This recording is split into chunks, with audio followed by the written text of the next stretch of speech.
بسم الله الرحمن الرحيم إن الحمد لله نحمده ونستعينه ونستغفره من يهده الله فلا مضل له ومن يضلل فلا هادي له وأشهد أن لا إله إلا الله وحده لا شريك له وأشهد أن سيدنا ونبينا وحبيبنا وشفيعنا وقرة أعيننا محمدا عبده ورسوله صلى الله تبارك وتعالى عليه وعلى آله وأصحابه وأزواجه وذريته وبارك وسلم تسليما كثيرا أما بعد فأعوذ بالله من الشيطان الرجيم بسم الله الرحمن الرحيم والذين جاهدوا فينا لنهدينهم سبلنا وَإِنَّ اللَّهَ لَمَعَ الْمُحْسِنِينَ وقال تعالى وجاهدوا في الله حق جهاده وقال النبي صلى الله عليه وسلم من خاف أدلج ومن أدلج بلغ المنزل ألا إن سلعة الله الغالية ألا إن سلعة الله الجنة وقال عليه السلام حفت الجنة بالمكاره وحفت النار بالشهوات سبحان ربك رب العزة عما يصفون وسلام على المرسلين والحمد لله رب العالمين اللهم صل على سيدنا محمد وعلى آل سيدنا محمد وبارک وسلم۔ جب انسان سچی توبہ کر لیتا ہے تو اس کو اللہ تعالیٰ سے انس ہو جاتا ہے، اللہ تعالیٰ سے اسے مناسبت ہو جاتی ہے، اللہ تعالیٰ کی یاد ہر وقت اس کے دل میں رہنے لگتی ہے، اور جب اللہ سے تعلق بن جاتا ہے اور وہ اللہ کی محبت کا مزہ چکھ لیتا ہے تو پھر اس کو دنیا سے بے رغبتی ہو جاتی ہے، دنیا میں پھر اس کا دل نہیں لگتا، دنیا کی چیزیں اسے اچھی نہیں لگتی اور دنیا سے اسے راحت نہیں ہوتی، پھر وہ گزارے کی زندگی گزارتا ہے، اور جب دنیا سے بے رغبتی آ جاتی ہے تو اگلا مقام اللہ تعالیٰ کے قرب کا یہ ملتا ہے کہ پھر وہ اللہ کو پانے، اللہ تعالیٰ کی رضا کو پانے اور جنت کی ابدی نعمتوں کو پانے کے لیے اپنے آپ کو تھکانا شروع کرتا ہے۔ تو اللہ تعالیٰ کے قرب کے درجات میں سے چوتھا درجہ مجاہدہ ہے۔ پہلا ہو گیا توبہ، دوسرا ہو گیا انابت، تیسرا ہو گیا زہد، چوتھا ہو گیا مجاہدہ۔ جب اللہ تعالیٰ سے آشنائی نہیں تھی تو ساری طاقت دنیا کے لیے خرچ ہو رہی تھی، اب جب اللہ سے آشنائی ہو گئی ہے اور دل دنیا سے اچاٹ ہو گیا ہے تو اب ساری طاقت وہ اللہ تعالیٰ کو راضی کرنے میں، اللہ تعالیٰ کو خوش کرنے میں اور جنت کی ہمیشہ کی نعمتوں کو حاصل کرنے میں خرچ کرتا ہے۔ نبی کریم صلی اللہ علیہ وسلم کی پوری زندگی اور ہمارے نبی کے صحابہ کی پوری زندگی، اہل بیت کی پوری زندگی مجاہدوں سے بھری پڑی ہے، حالانکہ اگر وہ یہ مجاہدے نہ کرتے تو ان کی پکڑ نہیں ہونی تھی، لیکن پھر بھی وہ اپنے آپ کو مجاہدوں میں، تکلیفوں میں تھکاتے رہتے تھے۔ چنانچہ نبی کریم صلی اللہ علیہ وسلم کے بارے میں بہت سی احادیث میں یہ بات منقول ہے کہ آپ علیہ السلام رات کو اٹھ کے اتنی لمبی نماز پڑھتے تھے کہ آپ کے پاؤں پہ سوجن آ جاتی تھی، سوج جاتے تھے پاؤں، اور بعض روایت میں آتا ہے کہ پاؤں پھٹ جاتے تھے، جیسے ہمارے پاؤں ننگے پاؤں چلنے سے، جو لوگ حرمین شریفین جاتے ہیں، حج پہ جاتے ہیں اور پھر ان کو ننگے پاؤں یا پٹیوں والی چپل کے ساتھ چلنا پڑتا ہے تو ان کی ایڑیاں پھٹ جاتی ہیں، پاؤں پھٹ جاتے ہیں ان کے۔ نبی کریم صلی اللہ علیہ وسلم کے پاؤں نماز پڑھ کے پھٹتے تھے۔ ایک دفعہ آپ اما عائشہ کے پاس آ کے لیٹے، اور لیٹ رہی تھے کہ پھر اٹھ کے بیٹھ گئے اور فرمانے لگے بس میں اللہ کی عبادت کرتا ہوں، اور پھر عبادت میں شروع ہو گئے اور نماز شروع کی اور رونا شروع کیا۔ روتے روتے فجر کی اذان ہو گئی۔ اما عائشہ نے پوچھا یا رسول اللہ، آپ کے تو اگلے پچھلے معاف نہیں ہیں، آپ تو معصوم ہیں، تو آپ اپنے آپ کو اتنا کیوں تھکاتے ہیں، اتنا کیوں روتے ہیں؟ تو آپ نے فرمایا افلا اکون عبدا شکورا، عائشہ یہ جو میں رو رہا ہوں یہ شکر کی وجہ سے رو رہا ہوں، ساری رات نہیں سوئے۔ اب یہ نہیں کہ ہماری طرح اگر رات کو نہیں سوئے تو پھر دن کو سو گئے فجر پڑھتے ہی زور تک، جیسے ہم کرتے ہیں رمضان میں عام طور سے لوگ کرتے ہیں، ایسے بھی نہیں، دن کو بھی تھک رہے ہیں، رات کو بھی تھک رہے ہیں۔ اور اس کا اتنا ماحول تھا، نبی کریم صلی اللہ علیہ وسلم کی صحبت کا ایسا اثر تھا کہ ہر ایک ہی ایسے تھا جیسے اس وقت دنیا کے لیے تھکنے کا ماحول بنا ہوا ہے نا، دنیا کے لیے تھکنے کا ماحول بنا ہوا ہے۔ ایک آدمی کی ڈیوٹی اگر 2 بجے ختم ہو جاتی ہے تو وہ یہ نہیں کہتا شکر ہے اللہ کا 2 بجے فارغ ہو گیا چلو آرام کریں گے، وہ کہتا ہے پھر 3 بجے ایک اور ڈیوٹی شروع کر لوں۔ اگر اسے 6 بجے فارغ ہو جاتا ہے تو وہ کہتا ہے پھر 7 بجے ایک اور شروع کر لوں۔ جیسے دنیا کے لیے آج تھکنے کا ماحول بنا ہوا ہے.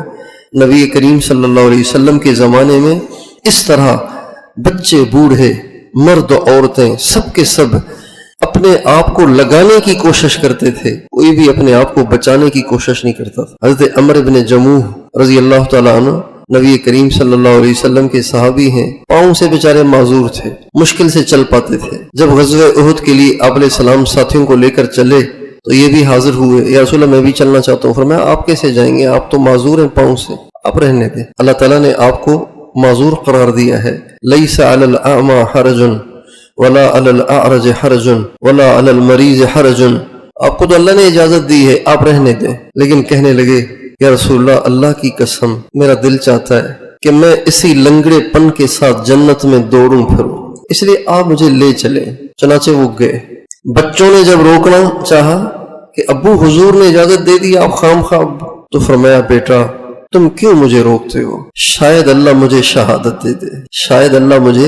حضرت خالد بن ولید رضی اللہ تعالیٰ عنہ کہ جب انتقال کا وقت آیا تو انہوں نے کچھ جملے فرمائے. وہ یہ تھے کہ حضرت خالد لیٹے ہوئے تھے، بیمار تھے، آخری وقت تھا، اور فرما رہے تھے افسوس افسوس، میں جب سے اسلام لایا ہوں تب سے جہاں کہیں مجھے شہادت کی امید نظر آئی ہے کہ یہاں میں شہید ہو جاؤں گا تو میں اپنے آپ کو وہاں ڈال دیتا تھا، اور آج میرے جسم کا حال یہ ہے کہ میرے جسم پر ایک بالشت کے برابر بھی جگہ ایسی نہیں ہے جہاں کسی تلوار یا کسی نیزے یا کسی تیر کا زخم نہ ہو. پورا جسم ہی داغ داغ ہوا پڑا ہے، کہیں تلوار کا نشان ہے، کہیں تیر کا نشان ہے، کہیں نیزے کا نشان ہے، لیکن ہائے مجھے شہادت نہ ملی. تو مجاہدہ نبی کریم صلی اللہ علیہ وسلم اور حضرات صحابہ کرام کی زندگی کا گویا لازمی جزو بن گیا تھا. مجاہدے نہیں رہتے تھے، وہ مجاہدے نہیں رہتے تھے، ہر موقع پر مجاہدہ، ہر موقع پہ مجاہدہ. غزوہ موتا پیش آیا، ہمارے نبی نے ایک جماعت بنائی، ایک لشکر بنایا، امیر حضرت زید کو بنایا، حضرت زید بن حارثہ، اور فرمایا اگر یہ شہید ہو جائیں تو جعفر کو بنانا، وہ شہید ہو جائیں تو عبداللہ ابن رواحہ کو بنانا، وہ بھی شہید ہو جائیں تو آپس کے مشورے سے کسی کو بنا دینا. چنانچہ جب جنگ شروع ہوئی حضرت زید شہید ہو گئے. حضرت جعفر رضی اللہ تعالیٰ عنہ کو بتایا گیا کہ زید شہید ہو گئے. حضرت جعفر حضرت علی سے بڑے تھے، حضرت علی کے بڑے بھائی، گھوڑے پہ بیٹھ کے آگے بڑھے، پھر گھوڑے سے اتر گئے اور اپنے گھوڑے کے پاؤں کاٹ دیے. وجہ یہ تھی کہ مسلمان تھے 3000 اور کفار تھے 1,00,000. کتنے تھے؟ اب اتنا بڑا مجمع جب حملہ آور ہوگا تو کیسے قدم جمیں گے؟ تو حضرت جعفر نے اس خوف سے کہ کہیں میں گھبرا نہ جاؤں اور پیچھے کو نہ مڑ جاؤں، گھوڑے سے اتر کے گھوڑے کے پاؤں کاٹ دیے کہ واپسی کا خیال ہی نہ آئے، اور ننگے پاؤں 1,00,000 کے مجمع کی طرف دوڑنے لگے. کتنے آدمی کی طرف؟ آپ کتنے بیٹھے ہیں؟ اگر ایک آدمی آپ کے ہاتھ چڑھ جائے تو ایک ایک تھپڑ بھی ماریں گے تو بے ہوش ہو جائے گا. حضرت جعفر اکیلے پیدل تلوار لیے ایک ہاتھ 1,00,000 کے مجمع سے بھیڑنے جا رہے ہیں، اور گھبرائے ہوئے نہیں ہیں، پریشان نہیں ہیں، وجد میں ہیں. یا حبذا الجنت واقترابها طیبۃ ریحها وبارد شرابها. ہائے کیا اچھی چیز ہے جنت، کتنا ٹھنڈا ہے اس کا پانی، کتنی خوشبودار ہے اس کی ہوائیں. یہ کہہ کر آگے بڑھ رہے ہیں اور کفار سے جنگ کر رہے ہیں. ایک نے آگے بڑھ کے بازو کاٹ دیا، انہوں نے جھنڈا دوسرے ہاتھ میں پکڑ لیا، اس نے دوسرا بازو بھی کاٹ دیا، اور پھر ایسا حملہ ہوا کہ شہید ہو گئے، گر گئے. جب ان کی لاش کو اٹھایا گیا تو ان کے اگلے حصے میں 90 زخم تھے. کتنے زخم تھے؟ یہ 90 زخم کیسے ہوئے تھے؟ غزوہ بدر سے لے کر اب تک نہیں ہوئے 90 زخم، یہ اسی غزوے میں ہوئے. وہ یوں ہوئے کہ ایک زخم آیا لیکن یہ پیچھے نہیں ہٹے، دوسرا آیا مگر پیچھے نہیں ہٹے، تیسرا آیا مگر پیچھے نہیں ہٹے. جب زندگی نے وفا نہ کی تو گر گئے لیکن پیچھے نہیں ہٹے. یہ مجاہدہ ہے، یہ ان کے مزاج میں آ گئی تھی چیز. ابھی ہمارا مزاج یہ ہے تھوڑی سی طبیعت صحیح نہیں ہے، چلو گربہ ہی پڑھ لیتے ہیں، ذرا پیٹ خراب ہے، گیس دماغ پہ چڑھ رہا ہے، چلو تراویح سنت ہی تو ہے نا، کوئی بات نہیں اللہ معاف کرے گا، چلو علمتر والی پڑھ لیتے ہیں. ہمارا مزاج یہ ہے، ان کا مزاج یہ نہیں تھا. ان کا مزاج یہ تھا کہ کس کے رکھو، تھکا دو اپنے آپ کو. مجاہدہ. چوتھا مقام اللہ تعالیٰ سے تعلق بناتے بناتے بناتے بناتے جو حاصل ہوتا ہے وہ یہ ہے کہ انسان اپنے آپ کو تھکاتا رہتا ہے، اپنے نفس کی خلاف ورزیاں کرتا رہتا ہے اور کوشش کرتا ہے اپنے آپ کو زیادہ تکلیف میں ڈالے، اور زیادہ تکلیف میں ڈالے، اور زیادہ تکلیف میں ڈالے۔ حضرت مصعب بن عمیر رضی اللہ تعالیٰ عنہ اسلام لائے، عرب کے شہزادے تھے، مکے کے سب سے زیادہ چہیتے تھے، قریش میں ان سے زیادہ کوئی چہیتا نوجوان نہیں تھا۔ ہمارے نبی فرماتے ہیں پورے قریش میں ایسا نوجوان نہیں تھا جو نعمتوں میں پالا جا رہا ہو، سہولتوں میں رکھا جا رہا ہو، لیکن اسلام لانا ایسا جرم تھا کہ باپ نے اور ماں نے کپڑے بھی اتار کے ننگا کر کے بھیج دیا۔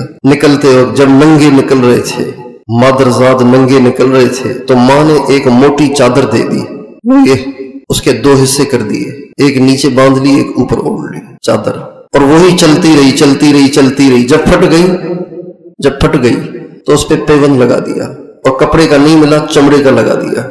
حضرت علی المرتضیٰ رضی اللہ تعالیٰ عنہ فرماتے ہیں کہ شدید سردی تھی اور اتنی بھوک تھی کہ ناقابل برداشت، تو بیٹھا نہیں گیا، میں نکلا باہر، لیکن باہر ایسی سردی تھی کہ برداشت ہی نہیں ہو رہی تھی۔ اب کپڑے بھی نہیں ہیں، کہاں سے لاؤں سردی کا سویٹر، کہاں سے لاؤں جیکٹ، کہاں سے لاؤں شال، کہاں سے لاؤں؟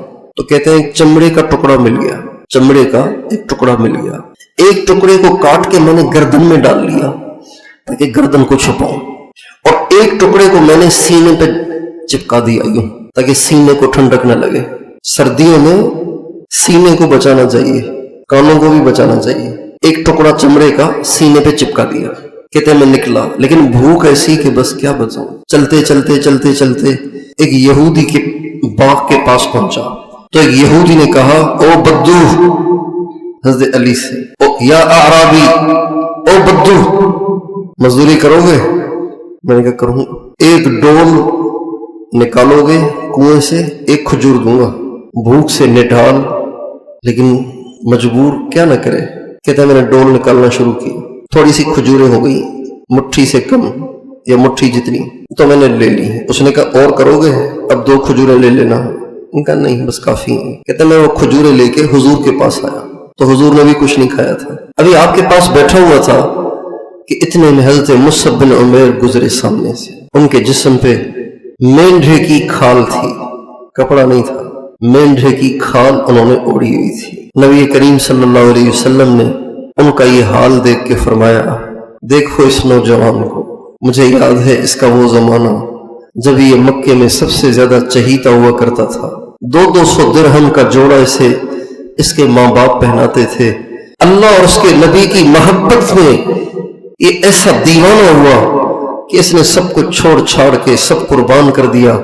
آج اس کا حال یہ ہے کہ اس کے پاس کپڑے بھی نہیں ہیں، یہ کہہ کے حضور رونے لگے۔ حضرت مصعب بن عمیر چاہتے تو کاروبار کرتے، مزدوری کر سکتے تھے، لیکن انہوں نے اپنی زندگی کو وقف کر دیا تھا تبلیغ کے لیے، تعلیم کے لیے۔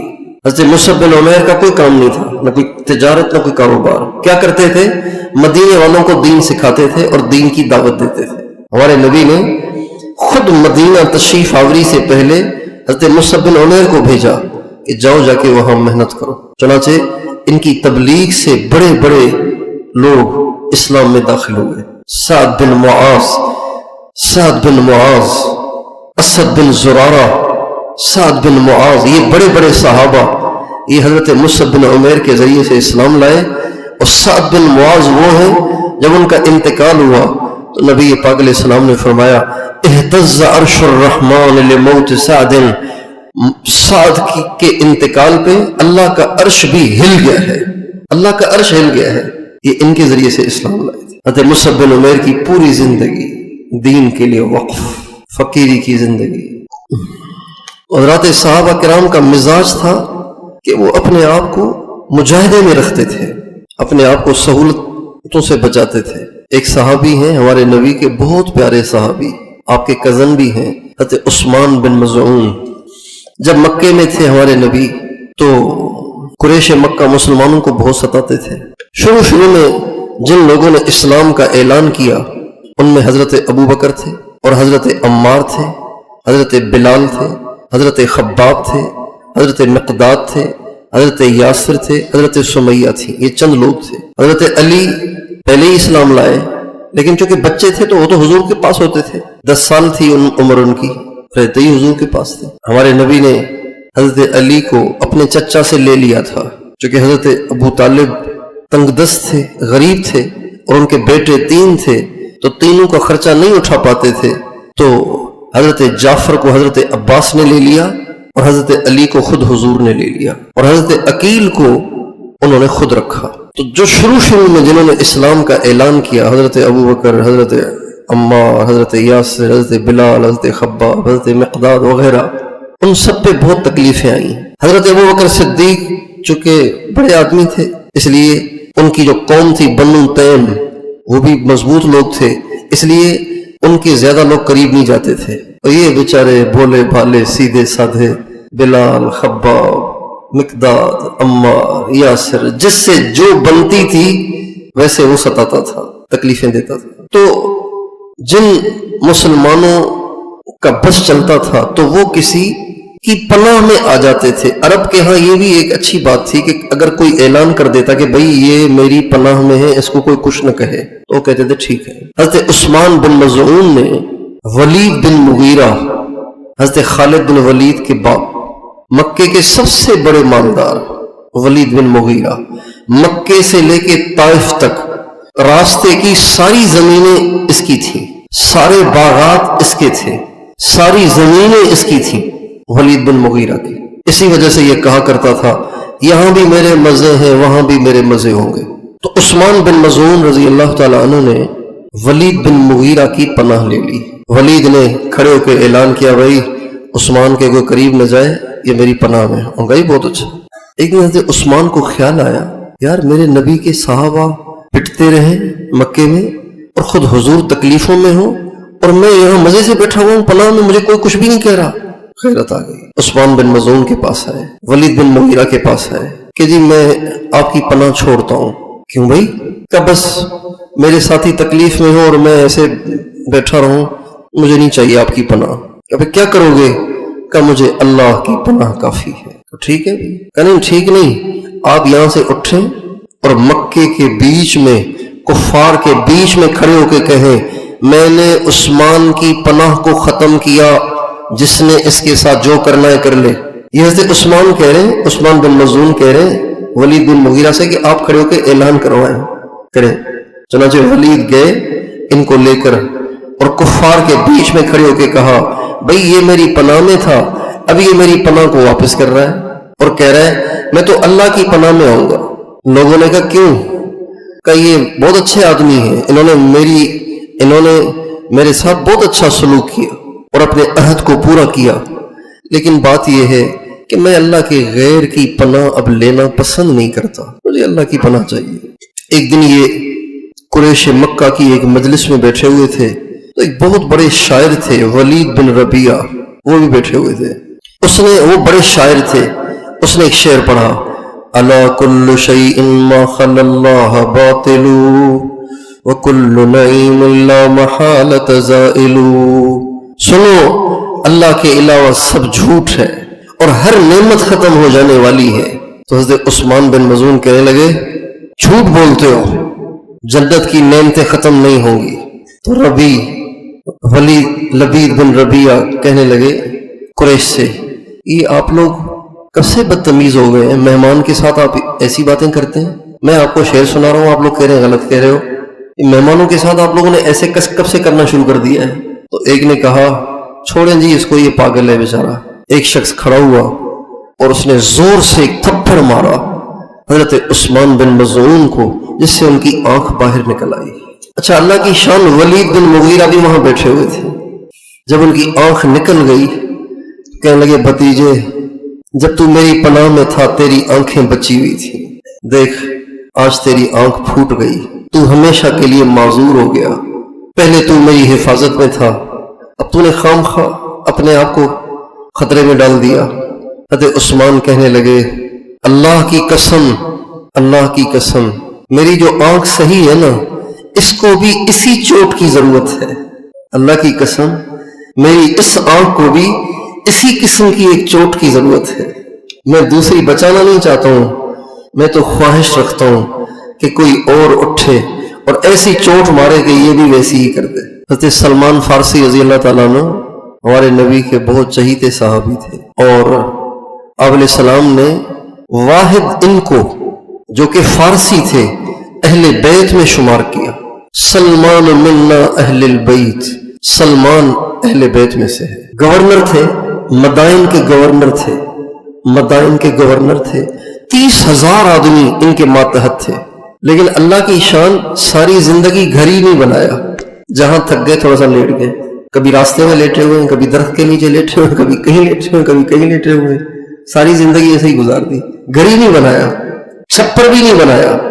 حضرت حذیفہ نے ایک دفعہ کہا، حضرت حذیفہ حضور کے بہت رازدار صحابی، قریبی صحابی تھے، ان کا حضرت چھوٹا سا گھر بنا لے، اچھا نہیں لگتا، اتنے بڑے آدمی کبھی ادھر لیٹے ہوئے، کبھی ادھر پڑے ہوئے، کبھی ادھر، تو ناگواری ہوئی، زیادہ اصرار کیا تو خاموشی اختیار کی۔ حضرت حذیفہ سمجھ گئے کہ انشاءاللہ راضی ہو جائیں گے۔ جب اٹھ کے جانے لگے نا حضرت حذیفہ کہ جا کے کام شروع کروں، تو فرمانے لگے پوچھو تو صحیح کیسا بنانا ہے؟ کہا مجھے پتہ ہے۔ کہ کیسا بناؤ گے؟ کہ جب آپ کھڑے ہوں گے تو سر چھت سے لگے گا، جب آپ لیٹ رہیں گے تو پاؤں دیوار کو لگیں گے، جب آپ کھڑے ہوں گے تو سر کس کو لگے گا، جب لیٹ رہیں گے تو پاؤں کا۔ ماشاءاللہ یار تو بڑے دل کی بات کہہ رہا ہے۔ اور پھر ایسے ہی بنایا گیا، ایک چھوٹا سا بنایا گیا۔ اب وہ کیا گھر ہوگا، وہ تو گھر نہیں ہے، وہ تو پتہ نہیں کیا ہوگا۔ وہ ہمارے تو بیت الخلا بھی بہت اچھے ہوتے ہیں اسے۔ اما عائشہ فرماتی ہیں کہ ایک دفعہ میرے والد کے گھر سے، حضرت ابوبکر کے گھر سے، ایک بکری کی ٹانگ آئی، تو وہ ہم نے رکھ لی اپنے پاس۔ اب گوشت تو آ گیا، پکائیں کہاں، نہ آگ ہے نہ تیل ہے، رکھا رہا۔ حضرت ابو ہریرہ فرماتے ہیں کہ نبی کریم صلی اللہ علیہ وسلم کے گھر پر ایک چاند گزرتا، دوسرا چاند گزرتا، اور آپ کے گھر میں آگ نہیں جلتی تھی، نہ روٹی کے لیے نہ سالن کے لیے۔ تو کسی نے پوچھا ابو ہریرہ پھر رہتے کیسے تھے، زندگی کیسے گزرتی تھی؟ کہا 2 چیزوں پہ، کھجور اور پانی۔ اما عائشہ فرماتی ہیں حضرت عروہ ابن زبیر جو آپ کے بھانجے تھے، ان سے فرمایا بھانجے، میرے بھانجے، میری بہن کے بیٹے، ہم ایک چاند دیکھتے تھے، دوسرا چاند دیکھتے تھے، تیسرا چاند دیکھتے تھے، 2 مہینے گزر جاتے تھے، اللہ کے نبی کے کسی گھر میں آگ نہیں جلتی تھی۔ کہا خالہ گزر کس پہ ہوتا تھا؟ کہا پانی پر اور کھجور پہ۔ حضرت امام حسن فرماتے ہیں، نہیں حضرت حسن بصری فرماتے ہیں کہ نبی کریم صلی اللہ علیہ وسلم بعض دفعہ جو تہبند آپ نے پہنا ہوتا تھا اس پہ چمڑے کا پیوند لگا ہوتا تھا، سرکار کے تہبند پہ چمڑے کا پیوند لگا۔ غزوہ خندق میں حضرت ابو طلحہ انصاری رضی اللہ تعالی عنہ آپ علیہ السلام کی خدمت میں حاضر ہوئے اور اپنے پیٹ سے کپڑا ہٹا کے دکھایا کہ انہوں نے پیٹ پہ پتھر باندھا ہوا تھا۔ اب پیٹ پہ پتھر صرف ناشتہ چھوٹنے سے تو نہیں آئے گا، 24 گھنٹے کھانا نہ کھانے سے بھی نہیں آئے گا۔ 24 گھنٹے آپ کھانا نہ کھائیں، پتھر باندھنے کی نوبت نہیں آئے گی۔ اتنا فاقہ، اتنا فاقہ، اتنا فاقہ کہ اب کمر ہی نہیں سیدھی ہو رہی۔ اب کمر کو سیدھا کرنے کے لیے، اپنے جسم کو سیدھا کرنے کے لیے پتھر کا سہارا دیتے ہیں تاکہ آدمی سیدھا چل سکے اور نظر نہ آئے کہ اس کو کیا مسئلہ ہے، کیوں کبڑا ہو گیا ہے یہ۔ نبی کریم صلی اللہ علیہ وسلم نے جب حضرت ابو طلحہ انصاری کے پیٹ پہ پتھر دیکھا تو آپ نے اپنا کپڑا اٹھایا تو آپ کے پیٹ پہ 2 پتھر بندھے ہوئے تھے۔ یہ مجاہدہ ہے۔ اگر آپ چاہتے تو اللہ سے دعا کر دیتے، اسی وقت غلے کی بارش ہو جاتی۔ موسیٰ علیہ السلام کی دعا سے 40 برس تک بنی اسرائیل کو اللہ نے من یعنی مٹھائی اور سلوہ یعنی بٹریر 40 سال تک کھلایا۔ موسیٰ علیہ السلام کی دعا سے 6 لاکھ آدمی، 6 لاکھ تو تھے اس وقت جب گئے تھے وادی تیہ میں، 40 سال میں تو پتہ نہیں 6 لاکھ سے کتنے لاکھ ہو گئے ہوں گے۔ ان سب کو اللہ تعالیٰ نے 40 برس تک مسلسل من کھلایا، سلوہ کھلایا۔ تو جو خدا موسیٰ علیہ السلام کی ایک دعا سے 6 لاکھ یا اس سے زیادہ لوگوں کو 40 برس تک کمانے سے بے نیاز کر سکتا تھا، من اور سلوہ کھلا سکتا تھا، وہ ہمارے نبی کے اہل بیت کو، صحابہ کو، کم از کم غزوہ خندق والوں کو بھی تو کچھ دے سکتا تھا کہ نہیں دے سکتا تھا۔ لیکن نبی کریم صلی اللہ علیہ وسلم 2 پتھر پیٹ پہ باندھ کے صحابہ کے ساتھ خود کھدائی میں لگے ہوئے، اور آپ فرما رہے ہیں اللہم لا عیش الا عیش الآخرہ فاغفر الانصار والمہاجرہ، اے اللہ دنیا کچھ نہیں، اصل آخرت ہے، میرے مہاجرین کی بھی بخشش کر، میرے انصار کی بھی بخشش کر۔ جب یہ دعا صحابہ سنتے تھے تو وجد میں آتے تھے اور کہتے تھے نحن الذین بایعوا محمدا علی الجہاد ما بقینا ابدا، ہم وہ ہیں جنہوں نے محمد صلی اللہ علیہ وسلم کے ہاتھ پہ ہاتھ رکھ کے یہ عہد و پیمان کیا ہے کہ جان دے دیں گے لیکن آپ کا ساتھ نہیں چھوڑیں گے، ہمیشہ جہاد کریں گے۔ حضرت ابو ہریرہ مسجد میں آئے تو آپ بیٹھ کے نماز پڑھ رہے تھے، تو حضرت ابو ہریرہ نے کہا سلام پھیرنے کی بات، کہا یا رسول اللہ بیٹھ کے نماز پڑھ رہے ہیں؟ فرمایا ابو ہریرہ بھوک ہے۔ غزوہ تبوک میں آپ علیہ السلام نے صحابہ سے فرمایا اللہ کے نام پہ مال جمع کرو، خرچ کرو، جس سے جتنا ہو سکا لے آیا، جس کے پاس جتنا تھا اپنی بساط کے مطابق وہ لے آیا، کوئی کچھ لایا، کوئی کچھ لایا، کوئی کچھ لایا، کوئی کچھ لایا۔ لشکر تھا 30,000 کا، کتنے آدمی تھے لشکر میں؟ ان 30,000 میں سے 10,000 آدمیوں کا جو ٹوٹل خرچہ تھا، راستے کا توشہ، سواری اور توشے کو باندھنے کے لیے، ڈالنے کے لیے بوریاں، ان بوریوں کو سینے کے لیے دھاگا اور اس دھاگے سے سینے کے لیے سوئے، یہ سب چیزیں اکیلے حضرت عثمان نے دی۔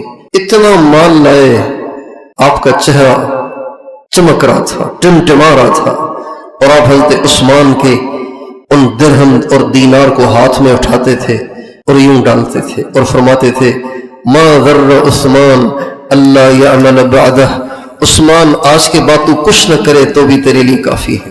حضرت عمر 200 اوکیا چاندی لائے، 200 اوکیا چاندی، 200 اوکیا چاندی کسی کو یاد ہے؟ ہم نے پہلے حساب لگایا ہے، کتنی بنے گی؟ چلیں دوبارہ حساب کر لیں، کوئی کیلکولیٹر والا۔ ایک اوکیے میں 40 درہم ہوتے ہیں، تو 200 کو پہلے 40 سے ضرب دیں جلدی سے، کتنے بنے؟ 8,000۔ 4.25 درہم کا ایک تولہ ہوتا ہے، 4.25 درہم کا ایک تولہ ہوتا ہے، تو 8,000 درہم کے تولے بنیں گے تقریباً 3,000 یا 3,500، چلیں 3,000 لگا لیں۔ چاندی کا ایک تولہ آج کل کتنے کا ہے؟ 3,300 روپے کا، چلیں اللہ کرے سستا ہی ہو جائے، 3,000 کا لگا لیں۔ 3 کو ضرب دیں 3,000 سے، 3,000 کو ضرب دیں 3,000 سے، یہ 90 لاکھ روپے بنے، 1 کروڑ سمجھیں۔ حضرت عمر کتنا مال لائے ہیں؟ کون دے گا 1 کروڑ؟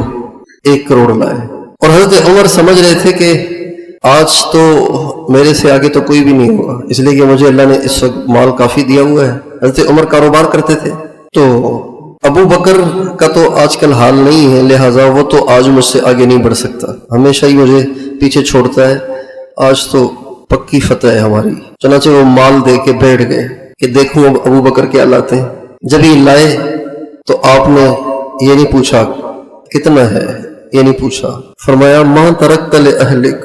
سرکار سمجھتے تھے کہ عمر کی اس وقت کیا سوچ ہے، تو فرمانے لگے ماں ترکت لأہلک، پیچھے کیا چھوڑا ہے؟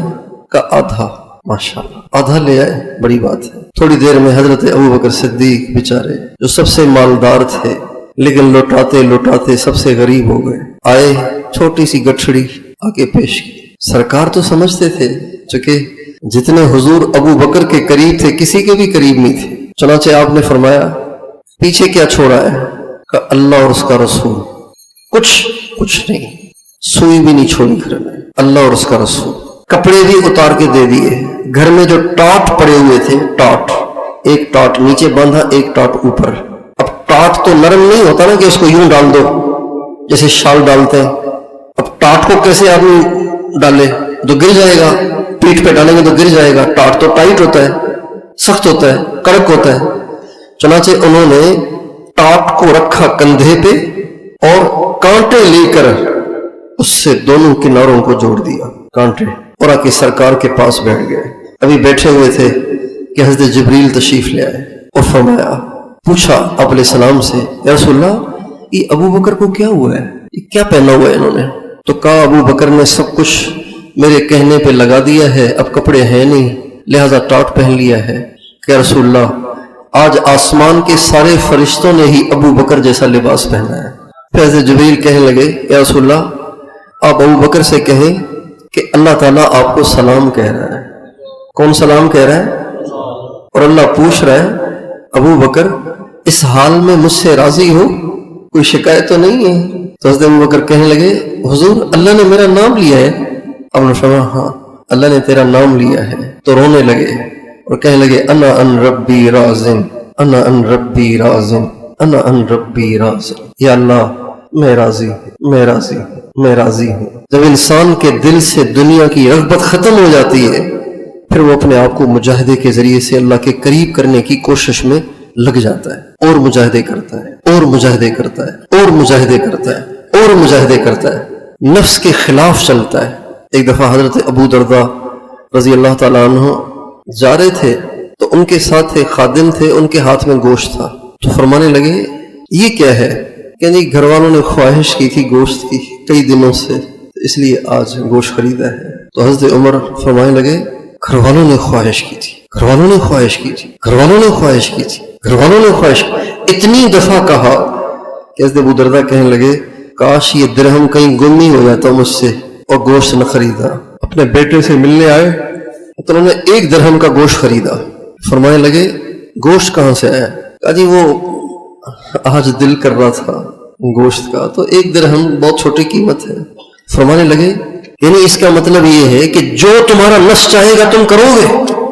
کیا تم نے قرآن کی آیت نہیں سنی؟ اذھبتم طیباتکم فی حیاتکم الدنیا واستمتعتم بها، تم نے سارے مزے دنیا میں اڑا دیے، آج تمہارے لیے کچھ نہیں ہے. یعنی جو جی میں آئے گا وہ کرو گے، تم جس کو دل چاہے گا وہ کھاؤ گے. کبھی تو اپنے نفس کی خلاف ورزی بھی کرو. اس کو کہتے ہیں مجاہدہ، اپنے آپ کو تکلیف میں رکھنا، اپنے آپ کو کس کے رکھنا. النفس کالطفل، امام بوصیری رحمۃ اللہ علیہ ایک بہت بڑے بزرگ گزرے ہیں، ان کو ہو گیا تھا فالج، سارا جسم خراب ہو گیا تھا. تو اب فالج میں پڑا ہوا آدمی نہ کہیں جا سکے، نہ کہیں کچھ کر سکے، نہ کچھ لکھ سکے، نہ پڑھ سکے. تو بیماری میں پڑے پڑے انہوں نے حضور کی محبت میں ایک قصیدہ کہا.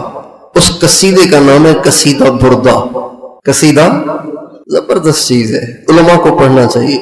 مدرسوں میں اپنے طلباء کو ادب کی جھوٹی کتابیں پڑھانے کی بجائے یہ پڑھانا چاہیے. ادب کا شاہکار ہے. وہ آپ نے سنا ہوگا نا، یا رب صلی وسلم دائما ابدا، مولا یا صلی وسلم دائما ابدا، یہ اسی کے اشعار ہیں. قصیدہ کہا، رات کو سرکار کی زیارت ہوئی، صبح کو شفا یاب ہو گئے. سرکار پہ قصیدہ کہنے کی برکت سے سرکار کی زیارت بھی ملی اور ٹھیک بھی ہو گئے. اور اللہ تعالیٰ نے ایسی اس میں تاثیر رکھی ہے، اس میں شفا بھی رکھی ہے. بہت سے لوگوں کو اس سے شفا بھی ہوتی ہے. کیا بات چل رہی تھی؟ اس میں انہوں نے یہ کہا ہے النفس کالطفل ان تہملہ شب علی، نفس کی مثال ہوتی ہے بچے کی سی. اگر آپ اس کو ڈھیل دیں گے تو یہ 5 سال میں بھی پستان نہیں چھوڑے گا. بچے کو اگر ماں دودھ نہ چھڑائے تو بچہ چھوڑ دے گا، امی بس اب میں بڑا ہو گیا اب نہیں پیتا ہوں. 5 سال کا ہو جائے گا پھر بھی نہیں چھوڑے گا. اور خود میرے ساتھ ایسے ہوا.